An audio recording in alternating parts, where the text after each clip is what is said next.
Então, pessoal, para não gerar expectativa, eu queria começar conversando com vocês, porque o que é que acontece? Normalmente nos estudos, a parte teórica, ela é colocada muitas das vezes no segundo plano, porque a percepção, às vezes, que as pessoas têm é de que existe uma técnica que vai te tornar passista, ou existe uma forma de você colocar as mãos que vai fazer com que você tenha propriedades, né, de poder realmente realizar toda essa tarefa espiritual. Só que isso não existe. E a gente vai falar de coisas aqui inicialmente que todo mundo já sabe, mas que é a essência do trabalho de passe, que é a essência das atividades, tá? Bom, o passe, nós vamos fazer assim, um estudo onde a gente vai falar um pouquinho de ciência, a gente vai poder falar um pouco de filosofia e vamos falar também do aspecto religioso. Porque é interessante aquele que está realizando uma tarefa, quanto mais qualificado, quanto mais ele entender o processo, mais seguro ele se sente e melhor ele realiza a tarefa. Então nós vamos começar, como disse, sem gerar expectativa, no tempo do grupo. Se vocês tiverem dúvidas, perguntas, vamos parar na hora, vamos conversar sobre aquilo. Não dá para a gente ser muito prolixo, então eu peço que vocês procurem até aguardar, porque às vezes a resposta da pergunta vem logo à frente. Mas se a gente for mudar de temática, vocês perguntam, tentando ser conciso, para que a gente administre bem o tempo, porque se deixar a hora vai embora, não espera ninguém. E a gente não quer fazer disso um processo cansativo. E também não temos pressa. A proposta de começar esse núcleo de estudo é para que isso seja perene. Daqui uns 100 anos eu ainda vou estar aqui com vocês estudando novos temas, novas temáticas. Falar assim que às vezes os espíritos ouvem, né? E acima de tudo vão dar saúde para a gente, porque para mais 100 anos tem que ter muita saúde. Então vamos lá. Então eu começo, como digo para vocês, sobre essas questões teóricas, tá? Para a gente poder conversar sobre algumas coisinhas. E a gente vai pegar o Evangelho segundo o Espiritismo, no capítulo 20, no item 5, em que o Espírito de Verdade fala o seguinte: trabalhemos juntos e unamos os nossos esforços, a fim de que o Senhor, ao chegar, encontre acabada a obra. Porquanto o Senhor lhes dirá: vinde a mim, vós que sois bons servidores, vós que soubeste impor silêncio aos vossos ciúmes e às vossas discórdias, a fim de que daí não viesse dano à obra. Mas ai daqueles que, por efeito das suas dissensões, houverem retardado a hora da colheita, pois a tempestade virá e eles serão levados no turbilhão. Clamarão: graças, graça. O Senhor, porém, lhes dirá: como imploreis graça, vós que não tiveste piedade dos vossos irmãos e que vos negastes a estender-lhe as mãos, que esmagaste o fraco em vez dos amparardes. E aí a gente vai começar a observar que o Espírito de Verdade está fazendo um convite ao trabalho. A realização do mundo de regeneração, a realização do progresso, da melhoria que nós esperamos do nosso mundo, é obra do Criador através da criatura. Porque às vezes a gente fica esperando Jesus voltar para fazer, né, consertar o mundo. Essa tarefa é nossa, é de cada um. E vivemos momentos em que eu costumo às vezes separar os frequentadores da casa espírita dos necessitados e dos tarefeiros. Os necessitados, na maioria das vezes, são aqueles eternos vítimas, né? Aqueles que se vitimizam dos seus problemas, das suas dificuldades, tem sempre um problema, tem sempre uma dificuldade e nunca tem tempo para fazer nada pelo mundo, pelo seu semelhante e pelo próximo. Esses são os necessitados, que é o objetivo do trabalho. A casa está aqui por esses. Só que nós hoje estamos falando de tarefeiros. São aqueles que têm todos os problemas que os necessitados têm, mas estão dispostos a levantar as suas mãos pela obra, pela causa. E aí, isso faz toda a diferença. Então, não vamos aqui começar pensando que não seja outro nosso objetivo senão servir. O passe, o tarefeiro espírita, é aquele que abre mão das suas necessidades pessoais para não ficar naquele ciclo de só querer para si, daquele egoísmo recorrente, para poder dar ao seu semelhante. E aí a gente pode buscar fontes e fontes para tratar disso. Francisco de Assis diria, é dando que se recebe. O mentor espiritual, né? Esse protetor espiritual dessa casa, ele já deixa claro. Então, estar com Francisco de Assis é estar em coerência com a sua filosofia, as suas orientações. Então, é dando que se recebe. O que vai acontecer? Ao ajudar os nossos semelhantes a melhorarem, automaticamente vamos angariar méritos espirituais que vão proporcionar a nós a cura de que nós necessitamos. Tá ok? Ficou claro? Então, assim, o nosso treinamento de hoje é uma proposta de trabalho em coerência com os ensinos. É a nossa tarefa construir um mundo melhor que nós tanto sonhamos. Continuando, então, o espírito de verdade ainda. Espíritas, amai-vos, eis o primeiro ensinamento. Instruí-vos, eis o segundo.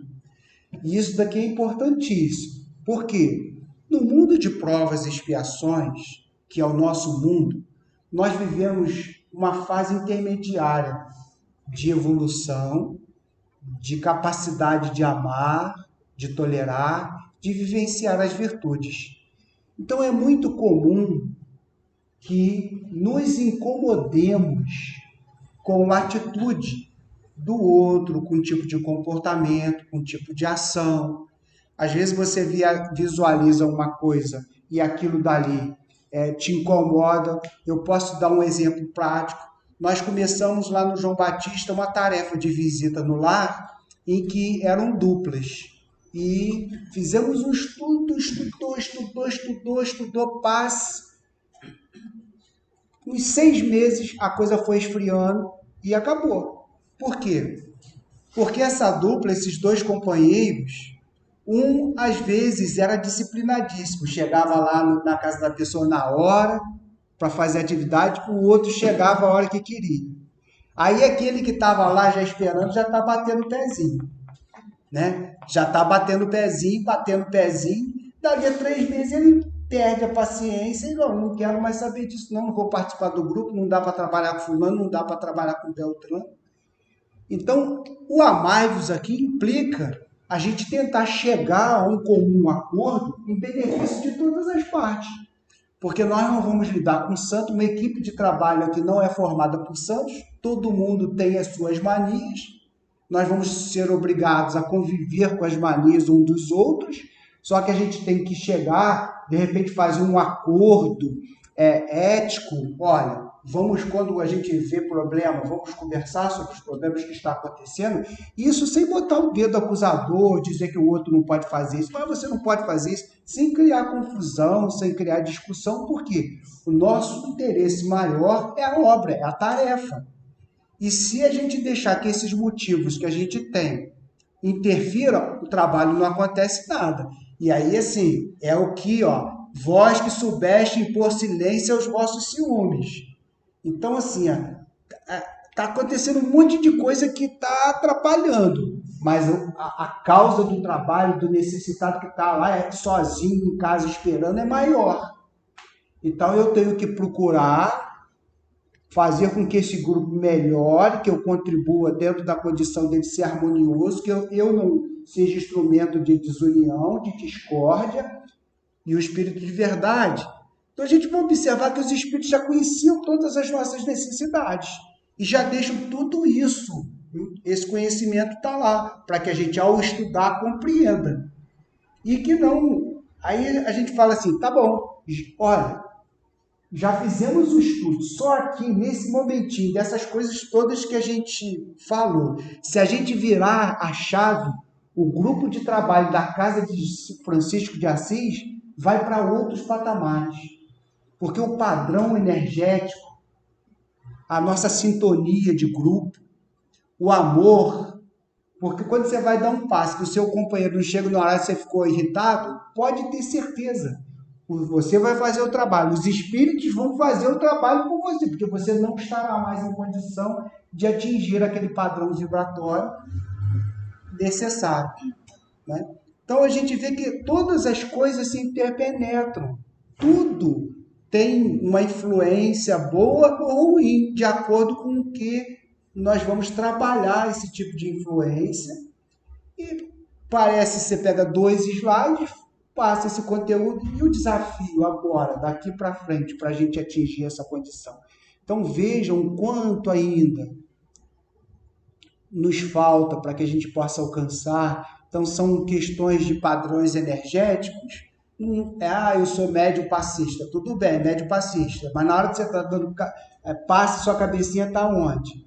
Porque você tem a estrutura física, você tem o magnetismo animal e tem também a sua sintonia espiritual. Você está em paz? Na hora que você vai dar passe? Então a gente vai ver que para ser um grande tarefeiro do bem, você precisa ter o bem dentro de você, porque você vai dar o quê? Não é verdade? Então, assim, isso são coisas, são desafios, né?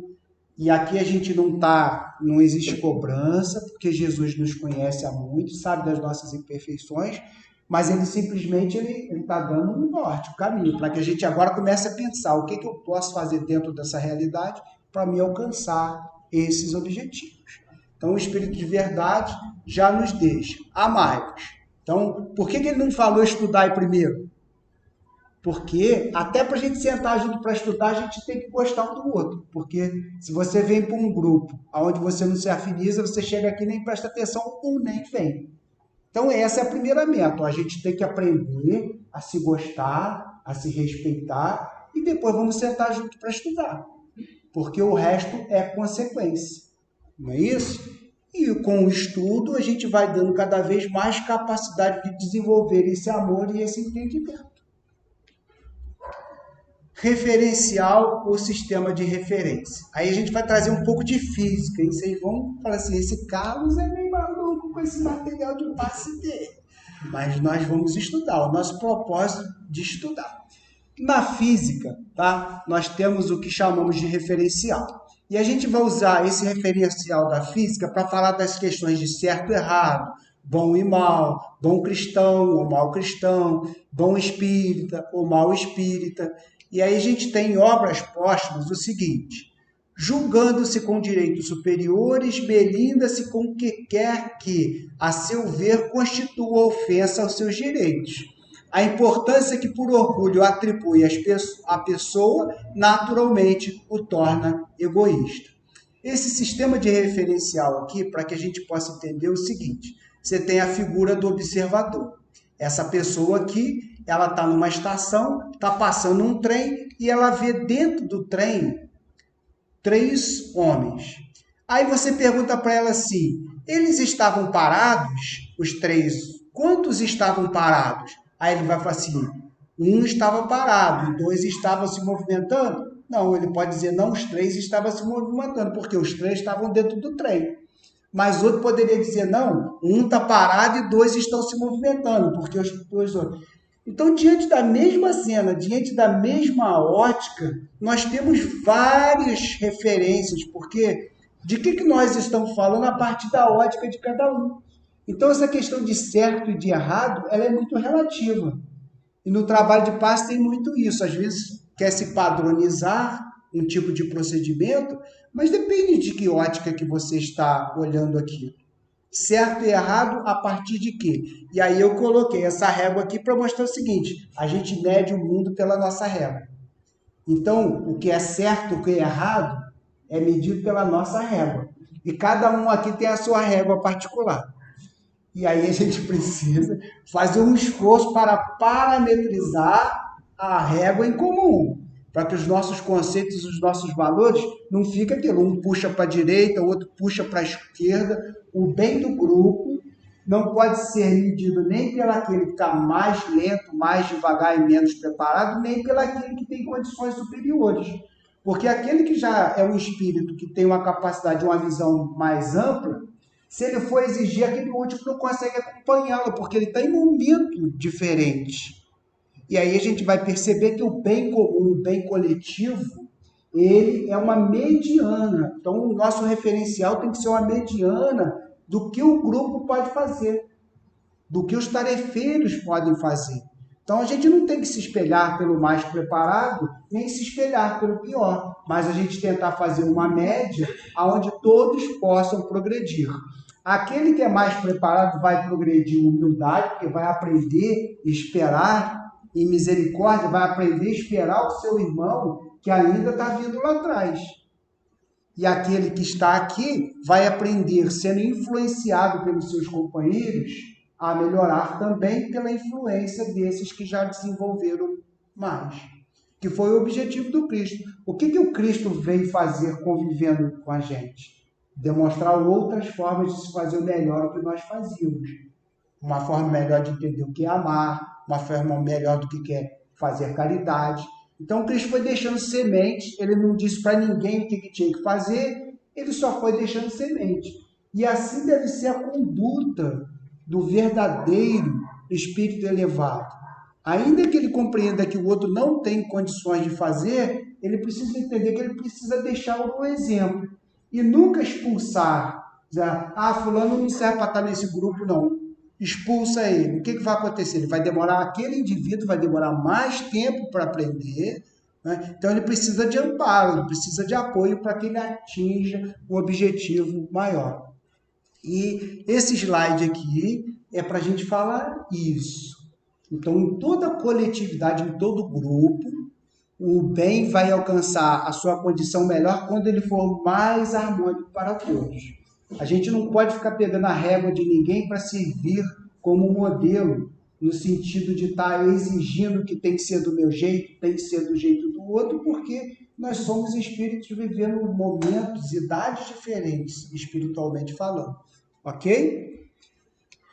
Unificar não é uniformizar. Está em A Gênese, item 14. O Espiritismo procede exatamente da mesma forma que as ciências positivas, aplicando o método experimental. O que acontece? O método experimental, a ciência ela atingiu o patamar de entendimento sobre as coisas experimentando. Então, hoje a matemática, ela, através de fórmulas e de cálculos, ela nos comprova a existência do elétron. Mas ninguém nunca viu o elétron, porque não dá para ver um elétron. Porque o próprio microscópio, que é o aparelho que você conseguiria ver, ele é feito de elétrons. Então, como é que ele vai ver a si próprio? Como é que você vai chegar a uma condição da partícula? E aí, através do método experimental, o elétron tem carga? Tem. Descobriu-se energia elétrica.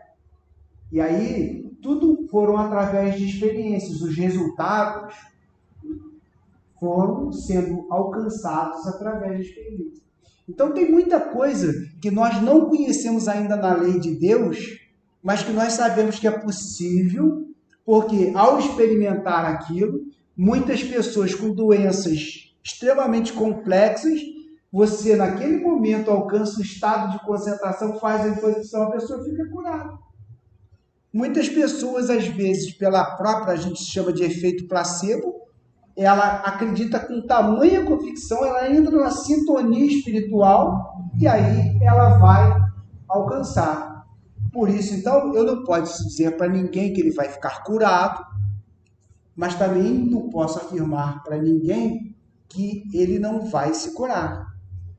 E só através desse processo experimental, se eu não for na casa do indivíduo, não levar para ele a esperança, o magnetismo, eu não sei se ele já tem merecimento para ficar curado, porque nós sabemos que no final implica o merecimento. Alguém sabe se aquele indivíduo tem merecimento ou não? Não sabemos.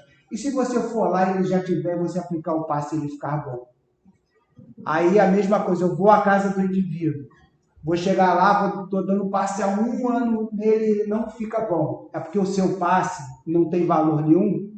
É porque ainda não está no momento daquela pessoa. Mas todo magnetismo, ele traz uma resultante que é o efeito de poder o indivíduo ir melhorando. Ok? Então, perceber, o espiritismo, né? Ele não tem um padrão, uma resultante que a gente pode dizer, faz isso que você vai ter o resultado. E aqui eu já queria fazer um adendo, que o que acontece? Muitos equívocos dos tarefeiros. Uma época, já tem uns 20 anos atrás, a gente conversando, um companheiro espírita falou para mim que receberam uma comunicação falando que as religiões do passado, com aquelas convicções de que Deus curaria, que se o indivíduo seguisse uma determinada linha de comportamento, quando ele chegasse no plano espiritual, Jesus iria recebê-lo e ia acontecer todas aquelas maravilhas do paraíso, o indivíduo ia ficar. E muitos espíritos tiveram uma vida regrada, uma disciplina, porque queriam encontrar com Jesus. Só que Jesus é um espírito de um padrão vibratório. Você, para chegar no plano espiritual, para encontrar com Jesus, você já tem que ser um espírito de uma condição muito evoluída. E aí, o tarefeiro do bem, nós, né, chegamos para a pessoa, não, faz isso que você vai encontrar com Jesus. Você está vendendo uma coisa que você não pode entregar. Então, você não pode dizer para a pessoa assim, não, vou te dar paz que você vai ficar curado. Ou vem fazer tratamento espiritual que você vai ficar curado. Está vendendo uma coisa que você não pode entregar. E aí, o que acontece nesse caso? Esse relato que eu sei é de um espírito que chegou aqui, ele se tornou ateu profundamente, na encarnação seguinte, e aí foi questionado, ele voltou à espiritualidade e disse assim, meu irmão, se entrega para Jesus. E ele falou assim, esse negócio de Jesus, isso é palhaçada, Jesus não existe não. Por quê? Na encarnação anterior, ele tinha se dedicado todo esse propósito, chegou no plano espiritual, ficou sentado esperando Jesus, passaram-se 200 anos, Jesus não apareceu e ele não aceitou outra pessoa também, porque muitos foram lá para dar as mãos, vamos... Não, aqui quem vai me receber, que vai me levar para o paraíso é Jesus.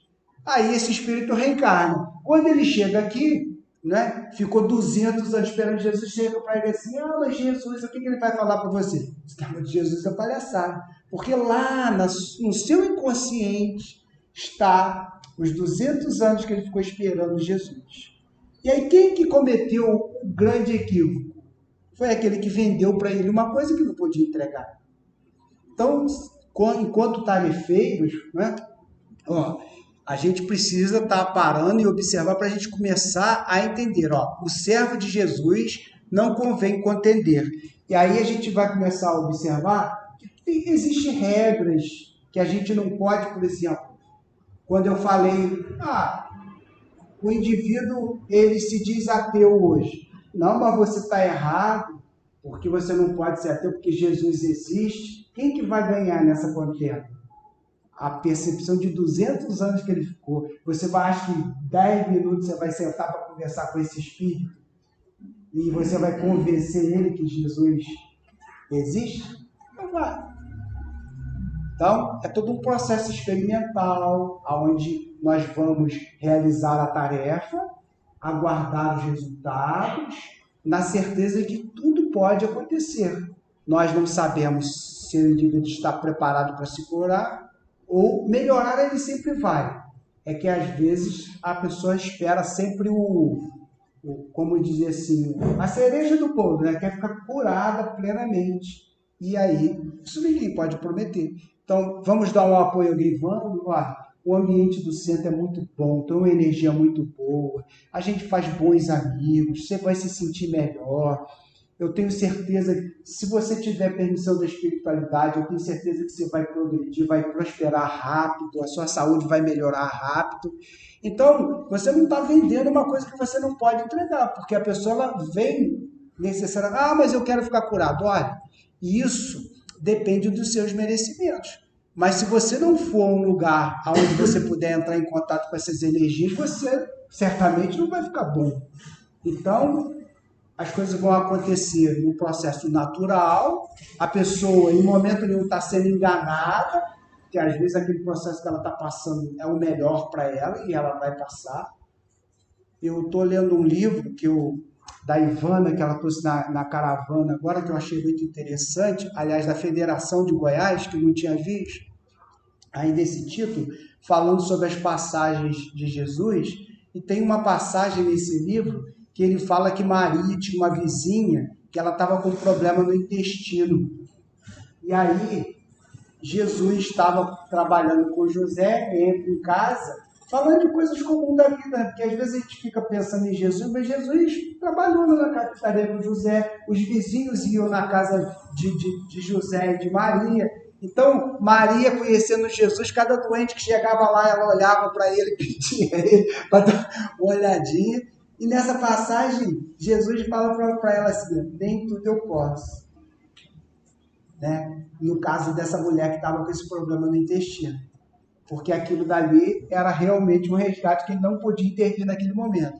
Porque a gente fica imaginando que Jesus, todo doente que aparecia na frente de Jesus, que a solução era tirar aquele mal. E hoje, com o conhecimento espírita, nós sabemos que a cura é o mal que o indivíduo está passando.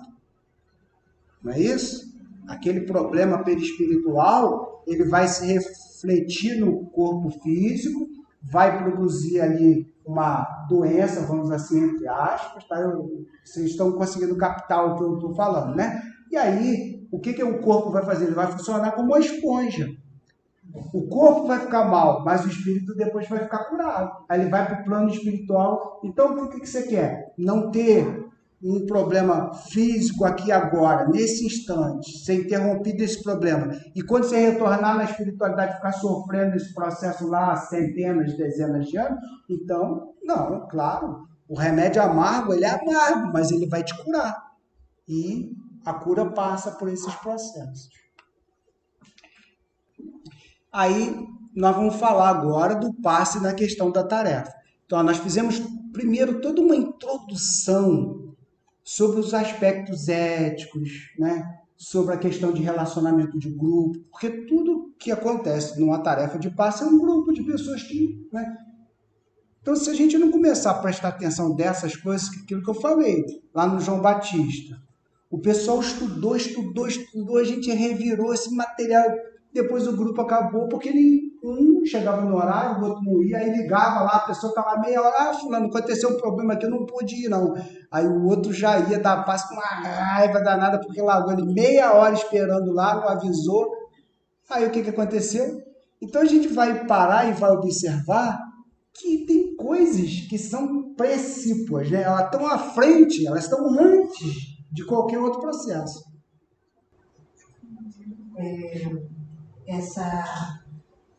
Essa questão da diferença que você está colocando é mais uma forma também de nós nos trabalharmos, porque a gente está aqui para isso mesmo. Né? Então, se está havendo diferença, cada um tem que começar a perceber o que eu ainda não consigo administrar de bem.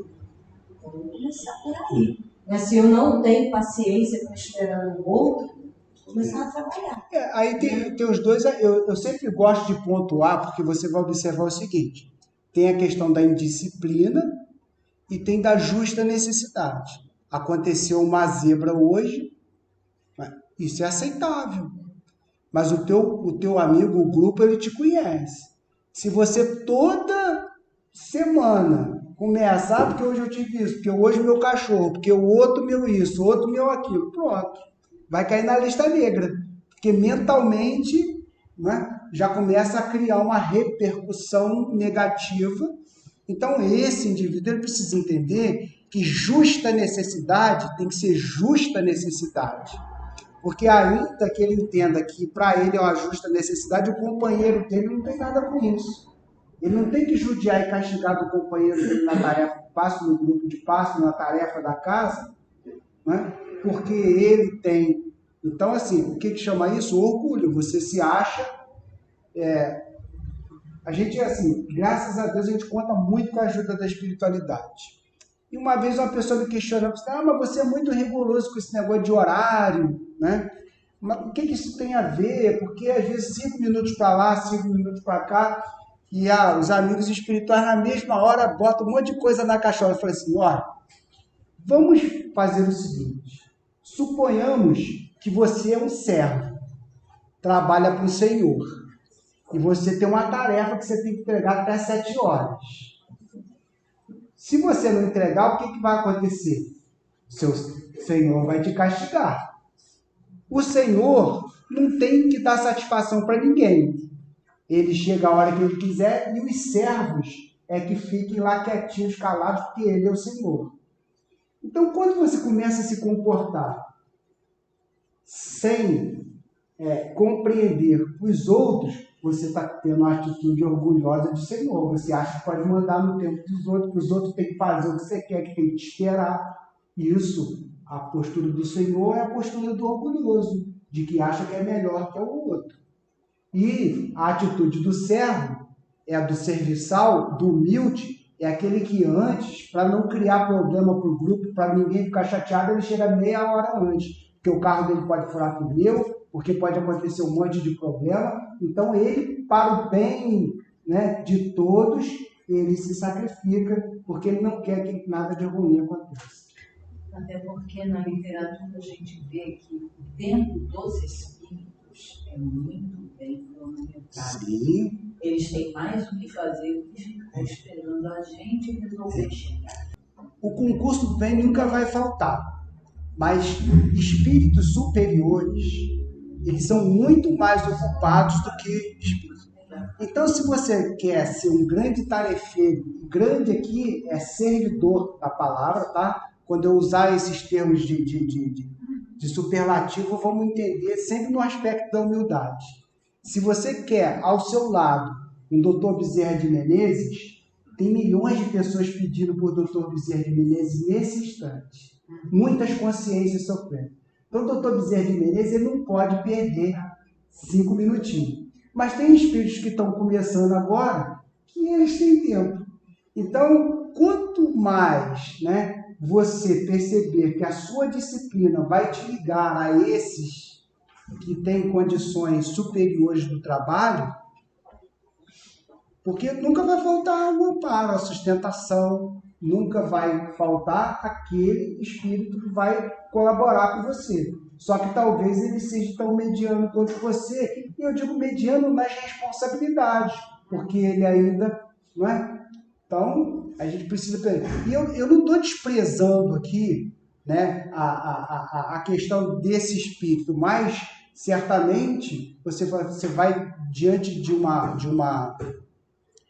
um caso, você vai atender num passo, num tratamento na casa espírita, chega uma pessoa que você realmente se compadece dela.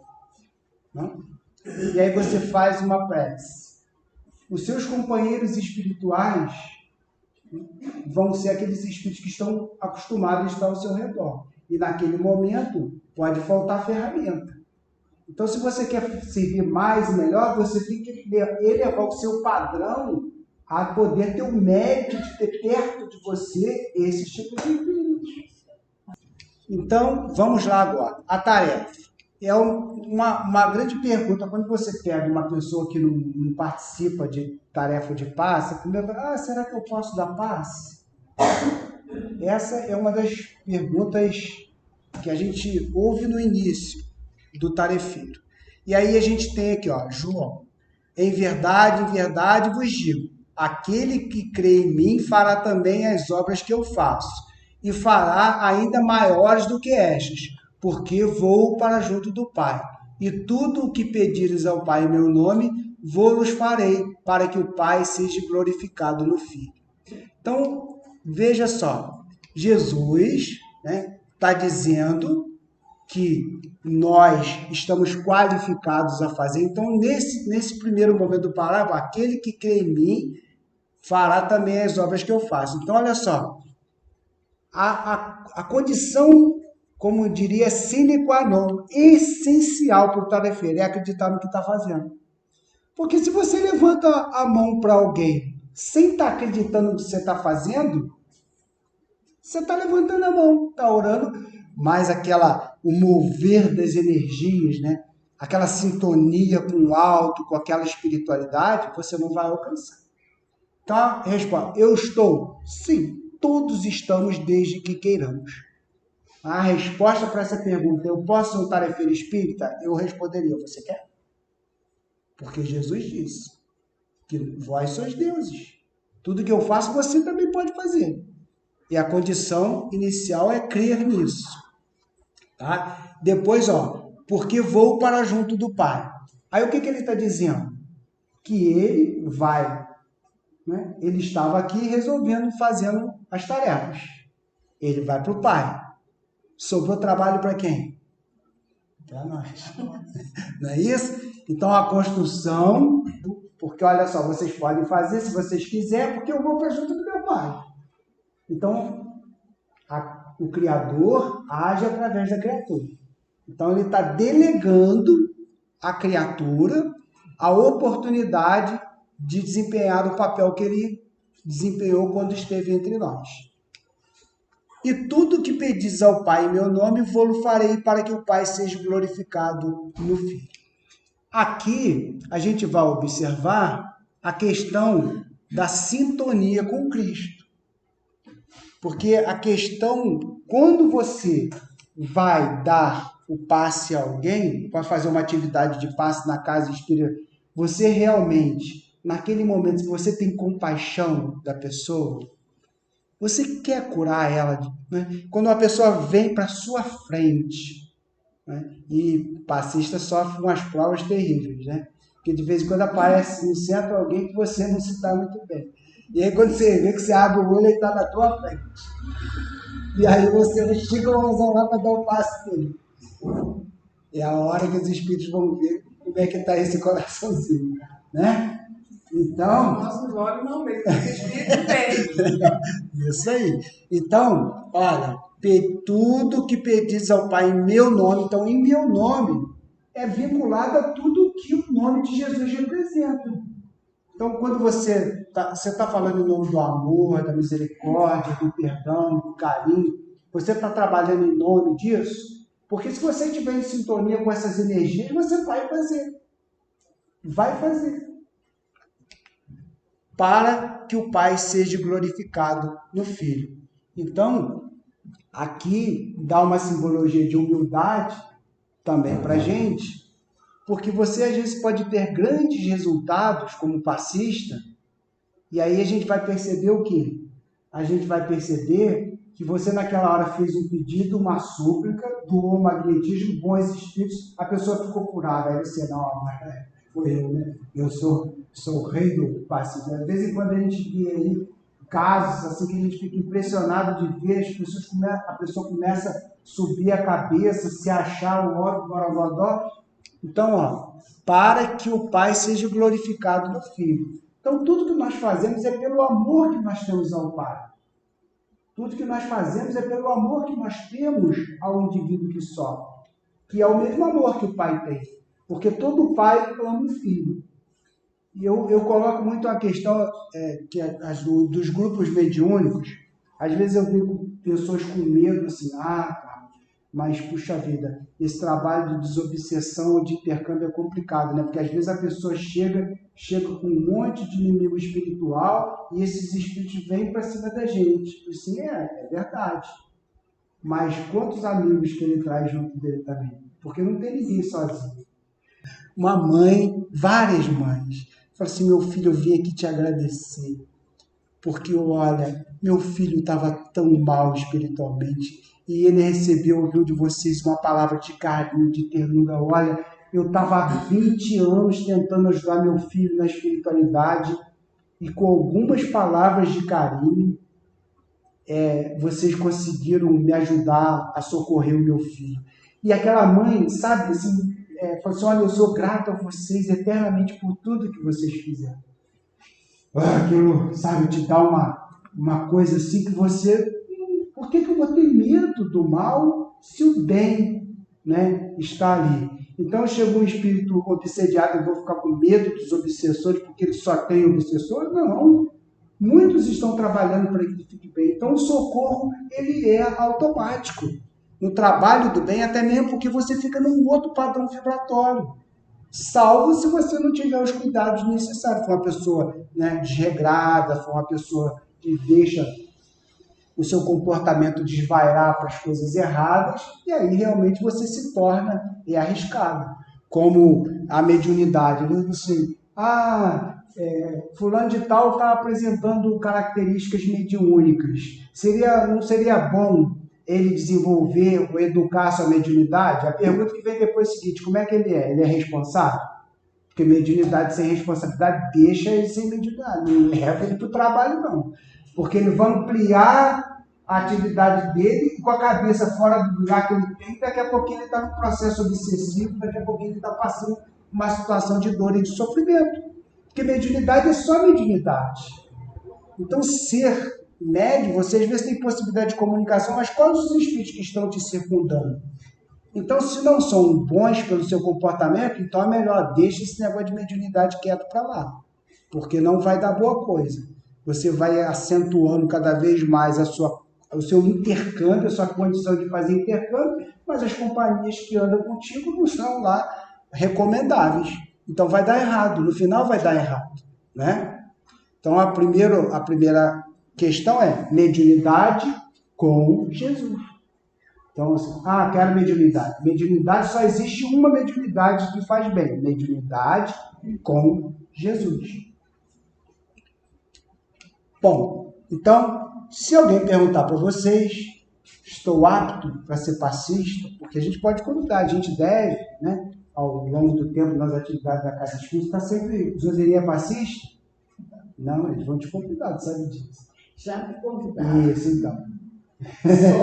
Aí você vai. Aí você. Acho que eu não estou preparada. Foi a resposta que eu dei para.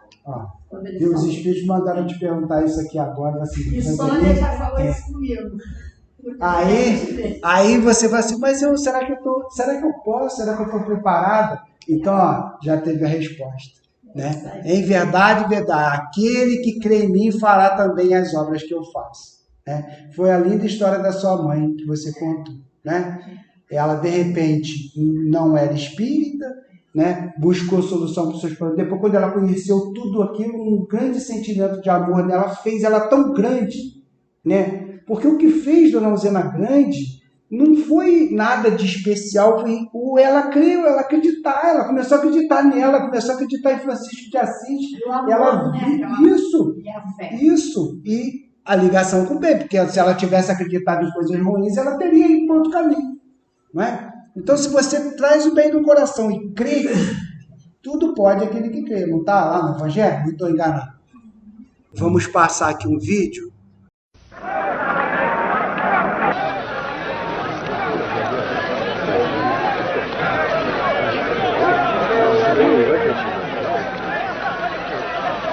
E os servos saíram e convidaram todos que encontraram, os bons e os maus. Sabe quem é? Então, o casamento estava repleto de pessoas.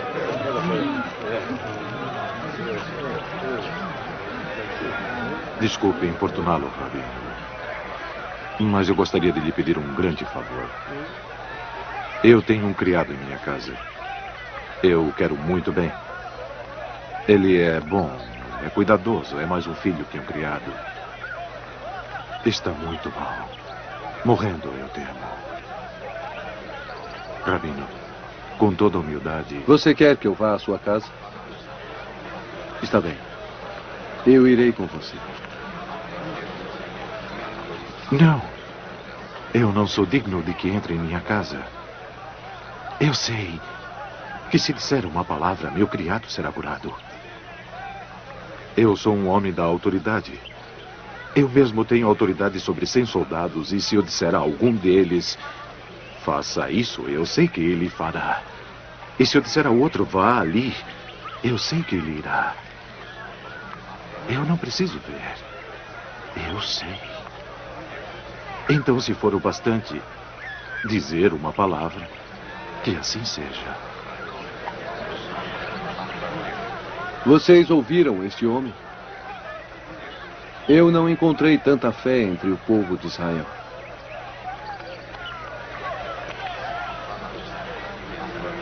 Pode ir. Sua fé curou seu criado.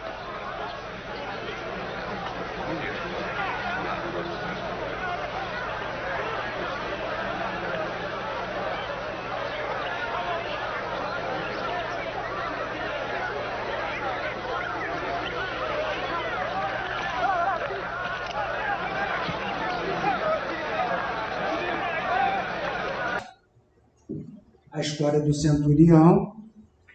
Esse centurião tinha um servo em casa e ali no contexto da história, o que os romanos não eram aceitos pelos judeus, não podiam entrar na casa, eles não aceitavam os judeus que entrassem na casa dos romanos, e os romanos entrassem na casa dos judeus. E o centurião vai lá falar com Jesus, que isso é importante a gente perceber na história para entender o alcance. O centurião vai lá porque ele ouve falar de Jesus e ele ali diz assim, ó, ele é quase um filho, né? O meu servo é quase um filho, então ele tinha um amor muito grande pelo servo e ele ouve falar de Jesus e ele vai até Jesus e chega lá e fala com Jesus. Aí Jesus diz, eu vou lá na sua casa contigo, né? Então, se observa que Jesus, naquele momento ali, é interessante a gente capturar os detalhes, que ele abre mão em nome, né, daquele necessitado, ele faz um sacrifício maior, talvez onde eu queria chegar. Jesus, naquele momento, ele vai fazer um sacrifício maior, em nome do bem que ele ia realizar, ok? Porque ele, por causa dos costumes do povo, para não criar problema, que aquilo dali ia realmente causar uma certa transtorno. O centurião, sabendo disso, que aquilo ia causar problema, falou assim, não, senhor, o senhor não precisa ir lá, não. Eu sei da sua autoridade. Eu também sou um oficial. Então, quando se eu disser para os meus soldados, vai, os meus soldados vão. E eu sei que se o senhor falar que ele está curado, ele está curado. E aí Jesus falou assim, não houve em Israel um homem com tamanha fé. Né? Ele não conheceu em Israel um homem com tamanha fé. Mas digo uma palavra que ele será curado. Então, o que a gente vai perceber? De que a gente está falando assim? A vontade de fazer é tão poderosa que ela está além de tudo mais. Né? Se você quer realmente ajudar alguém, se você quer realmente o seu desejo sincero, ainda que você não tenha propriedades magnéticas, ainda não desenvolveu essas qualidades, porque com o tempo a gente vai percebendo, tem uma sensibilidade. No princípio, às vezes você estende as mãos e não sente o magnetismo, às vezes saindo. Depois de algum tempo, aí você começa a perceber com mais facilidade, com sensibilidade, mas é a percepção, porque o que faz com que tudo isso aconteça é essa vontade. E aí o tarefeiro, ele fica, como eu falei, preocupado se está botando, se está estendendo as mãos certas, se ele está na posição certa, se ele vestiu a roupa certa, se ele comeu carne, se ele não comeu carne, se ele bebeu água, se ele fez prece ao acordar, se ele fez jejum. E a vontade, que é realmente o que coordena tudo, fica em segundo plano. Esse vídeo, essa passagem de Jesus é essa grande lição. Olha, vai que teu servo está curado. Vai que teu servo está curado. Porque ele, ao ir procurar Jesus, contra todas as dificuldades, suplicar Jesus e dizer para Jesus que ele acreditava, Jesus encontrou uma ponte magnética para ir à casa dele, curou o doente e falou para ele, vai que teu servo está curado. Nesse ponto aí, é importante tanto nós, tarefeiros, quanto aquele que está recebendo, porque se ele também não estiver com o pensamento voltado para o seu benefício, naquilo que ele está necessitado. Sim. Aí, assim, Isso são etapas, né? Nós vamos, nesse contexto, a gente vai tratar essas etapas, né, do indivíduo refratário, que a gente chama assim refratário. Porque tem muitos indivíduos que vão sentar ali à sua frente, são poucos indivíduos, e principalmente acontece aquele tipo de coisa. Quando é uma pessoa que não tem muita sintonia, depois a gente vai falar de trejeitos ali, só para a gente entender esse contexto aqui. Às vezes a pessoa chega lá no centro, aí tem aquele médico fundo aqui, e a pessoa ela fica olhando aquele efeito físico. Se você chega, bota a mão, fica quietinho, se tira a mão assim, aquela pessoa que está sentada aí assim, se passa. Não tem nada. É fraca, tá fraca. Aí o outro, acho que ele cai. Ih, rapaz, esse cara vai sentar nele. Isso aí tá esse manda ver. Aí toda vez que ele chega no centro, ele senta. E se não tiver lugar, se ele sentar na sua frente, ele já criou aquela condição, ele vai ser refratário ao seu magnetismo. Então tem todo um trabalho para a gente fazer, para a gente organizar essas coisas, para que a gente não seja estímulo, porque às vezes, a gente, por não entender esse processo, o tarefeiro, ele tem, se ele é um bom tarefeiro e está qualificado, ele tem que compreender esse processo, o necessitado não necessariamente. E aí a gente certamente vai trabalhar isso. Vamos parar hoje então, porque tem a atividade mediúnica, tá bom?